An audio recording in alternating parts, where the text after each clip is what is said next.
কিরে তোরা ওঠ, আর কতক্ষণ ঘুমোবি? পড়াশোনাগুলো সব শিখেই তুলেছে। ছোলা গুড়টা আবার আনতে ভুলো না যেন। অতে অয়োজগর আসছে তেরে, হয়তো অযোগ্য আসছে তেরে, আতে আমটি আমি খাবো পেরে। হাতে আমতে আমি খাবো পেরে।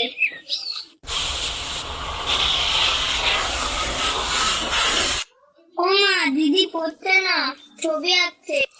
না গো মা। সন্ধ্যেবেলা স্যার আসবে, পড়া দিতে না পারলে মার খাবে।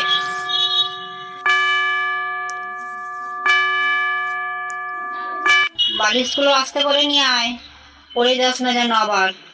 আমার ছোট লেগটা নিয়ে গেছে তো। হ্যাঁ বাবা হ্যাঁ।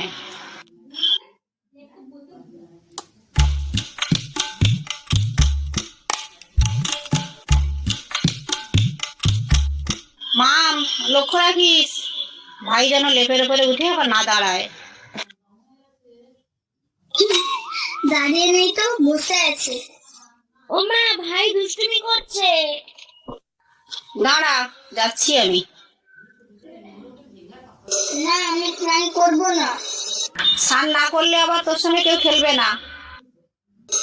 এত ঠান্ডায় কে স্নান করে?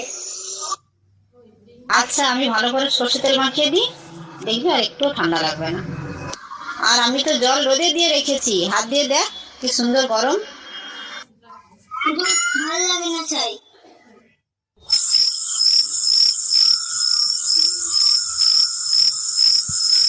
ও মা, আমাকে একটু দাও, আমিও বানাবো।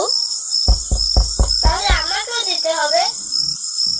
ও কাকিমা, দরজা খোলো, আমি মন্টু। হ্যাঁ আসছি, দাঁড়া। দেখেছো, ও ঠিক পিঠের গন্ধ পেয়ে গেছে। ওকে কিন্তু অল্প করে পিঠে দেবে। সবসময় শুধু ঝগড়া করো। এই নাও, মা পিঠে দিয়েছে। বাবা, তোর মায়ের হয়েও গেল এত তাড়াতাড়ি? আচ্ছা ভেতরে আয়, একটু পিঠে খেয়ে যা, আর বাড়ির জন্য নিয়েও যাস। ও মা, মন্টু কি পিঠে এনেছে গো? যাই আনো না কেন, তোর কি রে? আয় তোরা বস, খেয়ে বল কেমন হয়েছে। আমাকেও দাও।